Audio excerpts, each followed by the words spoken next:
Assalamualaikum dan salam sejahtera. Okey, bertemu kita lagi dalam channel pengajian am Cikgu Suzaimah. Terlebih dahulu cikgu nak sambung dulu bahagian part 1 untuk pengenalan ABK. So ini adalah rumusan kata kunci pola. Apa yang perlu kamu tahu sepanjang semester 3 ini, iaitu bentuk pola perubahan. Kata kunci pola perubahan ialah perkembangan. K, short formnya itu perubahan. U untuk ubah, pergerakan. G untuk gerak, aliran. A untuk aliran, pola perubahan. P pola perubahan. U itu PU, dan trend. Trend tu ialah T untuk mnemoniknya ialah ku gambut bagi kata kunci pola perubahan. So kalau pelajar semua jumpa kata kunci ini di dalam soalan, maka kena ikut format pola perubahan, di mana perlu uraikan sama ada dia meningkat, kemudian menurun, diikuti dengan tidak konsisten ataupun konsisten. Untuk format pola bandingan pula, jika para pelajar ada jumpa bandingkan pula, kataan bandingkan tu lebih dominan. Bandingkan menunjukkan bandingan. Buat perbandingan pun sama, tunjukkan perbandingan pun sama, uraikan perbezaan. Perbezaan juga adalah kata kunci bandingan. Jika para pelajar jumpa kata kunci ini dalam soalan, perlu ikut format bandingan, di mana perlu terangkan paling tinggi dan paling rendah, kemudian lebih tinggi atau lebih rendah daripada atau berbanding. Untuk format pola umum, kata kuncinya ialah pola. Pola sahaja, bukan pola perubahan. Kalau pola perubahan, dia akan jadi kata kunci perubahan dan bukan bandingkan pola. Kalau ada bandingkan, dia akan jadi bandingan. Ini pola tanpa pada perkataan perubahan dan bandingan. Selain daripada itu, jika dalam soalan tersebut tiada langsung perkataan yang menunjukkan perubahan, seperti tiada kata kunci perubahan seperti perkembangan, perubahan tak ada, pergerakan tak ada, aliran tak ada, pola perubahan tak ada, trend pun tak ada, dan untuk bandingkan pun, perbandingan perbezaan pun tiada, bermaksud dalam soalan tersebut perlulah mengikut format pola umum. Dia akan jadi pola umum. Kalau dalam pola umum, gabungan jawapan adalah antara pola perubahan dan pola bandingan. Dan perlu ingat, pola perubahan hanya ada jika ada 2 tahun dan ke atas. Kalau dalam soalan tu hanya ada 1 tahun, tak mungkin ada perubahan dan dia hanya ada bandingan saja, maka dia akan fokus pada pola bandingan. So dalam pola bandingan, wajib cerita, wajib menyatakan perbandingan intra, iaitu paling tinggi paling rendah, dan juga perbandingan inter, yang mana antara lebih tinggi yang lebih rendah dalam pola bandingan. Tetapi kalau dalam pola umum itu hanya ada 2 tahun dan ke atas, maksudnya dia ada perubahan. Dan pola bandingan untuk pola umum, pola bandingan yang di dalam pola umum, jika ada 2 tahun dan ke atas, bandingan hanyalah bandingan secara menegak saja. Apa maksud bandingan secara menegak tu? Maksud bandingan secara menegak bermaksud, bandingan secara menegak ni maksudnya kita tengok paling tinggi dan paling rendah ni semua dalam satu perenggan. Itu bermaksud bandingan intra untuk dalam pola umum. Kita banding secara menegak saja, paling tinggi dan paling rendah dalam satu perenggan. Kemudian format. Dalam soalan juga kamu kena meneliti format. Adakah dia format bergabung atau berasingan? Apa dia kata kunci format bergabung? Format bergabung ialah yang mana selepas 4 analisis data tersebut, kamu kena huraikan lagi analisis pengetahuan pada setiap perenggan kecuali perenggan penutup dan pendahuluan, seperti yang cikgu terangkan dalam video sebelum ni, part 1.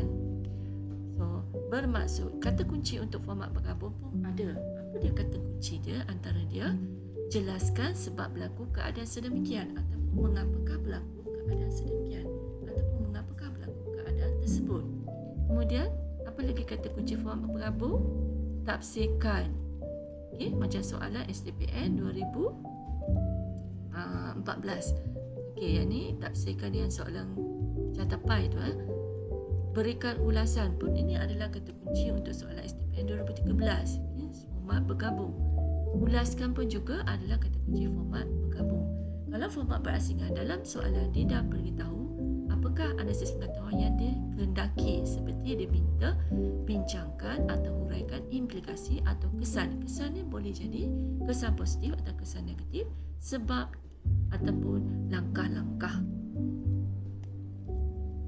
Okey, ini sangat penting, tolong ambil perhatian. Dalam penulisan ayat idea, wajib dan mesti mengandungi 4 perkara ni, yang mana cikgu ringkaskan sebagai IPTN. Apakah IPTN tu? I for issue, mesti ada issue.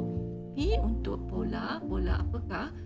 Kalau perubahan maksudnya kena beritahu sama ada dia meningkat, menurun atau tidak konsisten. Kalau bandingan kena bagi tahu adakah dia lebih tinggi atau lebih rendah, ataupun paling tinggi, paling rendah. Kemudian T untuk tempoh. Tempoh ni ialah tahun ataupun bulan. Jika soalan tu ada anggaran, tempoh yang anggaran tersebut juga perlu dinyatakan dengan terperinci untuk tahun anggaran sahaja. Kemudian N ni ialah untuk negara. Negara Malaysia ataupun sebenarnya Malaysia ataupun sektor, perlu dinyatakan dengan jelas. Mesti ada 4 perkara ni. Kalau tertinggal salah satu perkara, walaupun hanya tertinggal anggaran, okay, kalau soalan tu ada anggaran, markah isi kamu akan jadi kosong.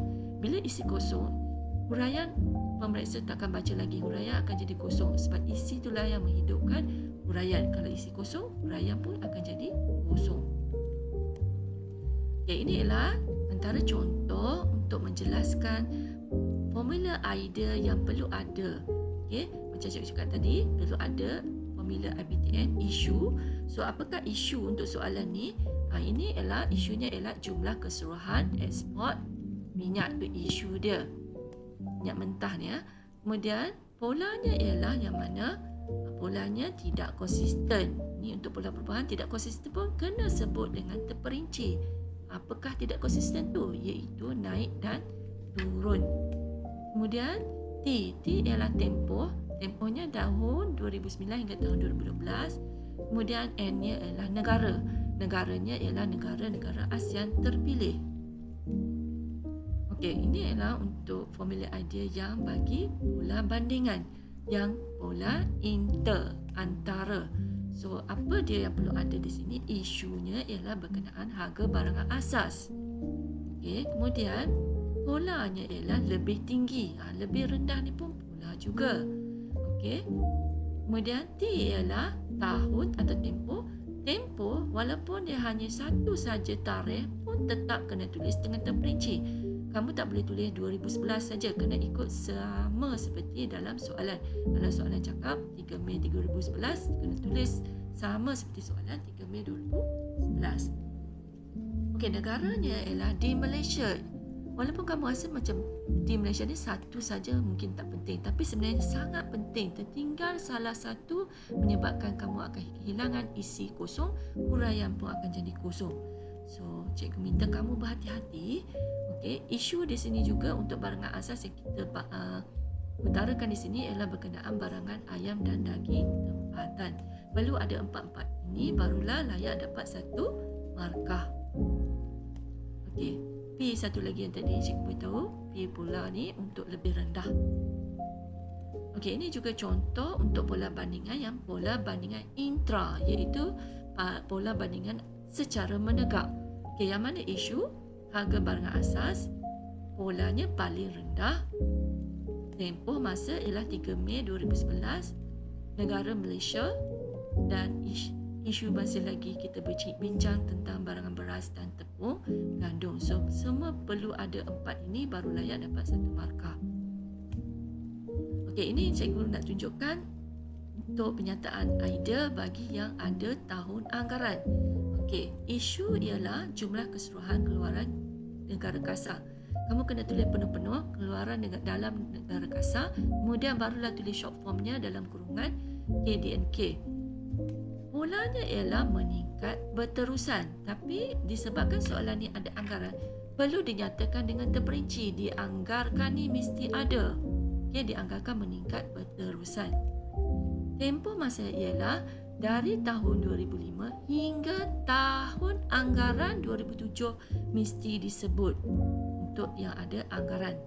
Kemudian negaranya ialah Malaysia, di Malaysia.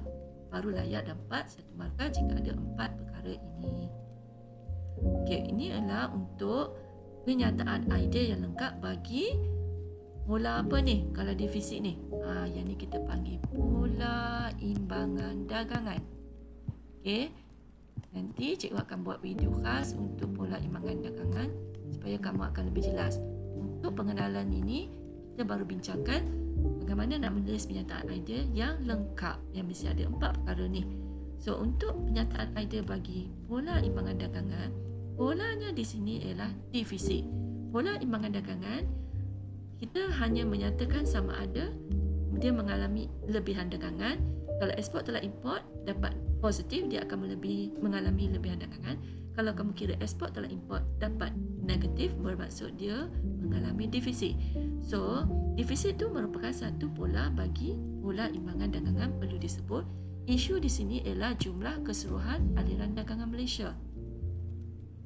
Kemudian, tempohnya ialah bulan Januari hingga Ogos 2010 dan negaranya ialah aliran negara Malaysia lah.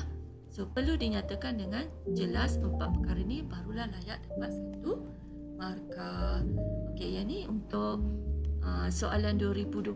Ini soalan yang terbaru STPN 2021. Okey, yang ni berkenaan dengan pola bandingan intra, iaitu secara menegak paling ramai dan paling sedikit, yang mana dia dalam satu perenggan. So, yang ni kamu kena perhatikan soalan dia. Kalau dalam soalannya ada semua ayat yang lengkap seperti dia minta statistik pekerjaan dan pemburuhan Jabatan Tenaga Kerja Semenanjung Malaysia mengikut warga negara. So, kena tulis dengan lengkap-lengkap, selengkapnya. So, cikgu cadangkan langkah keselamatan yang lebih baik ialah kamu salin soalan. Okey, tapi kena pandai ubah suaikan yang mana yang penting dalam soalan perlu dimasukkan, kemudian tambah di belakangnya untuk pola bandingan apa kat situ, bandingan intra paling ramai paling sedikit tu. Contoh dalam soalan ni ada menyebut statistik pekerjaan dan pemburuhan Jabatan Tenaga Kerja Semenanjung Malaysia mengikut warga negara tu. Jadi perkataan Semenanjung Malaysia ni wajib ditulis. Okay? Kalau kamu tak tulis Semenanjung Malaysia bermaksud isi kamu kosong, huraian memang akan jadi kosong. Saya tak baca dah. So, isi dah mati, isi dah kosong, huraian pun akan jadi kosong.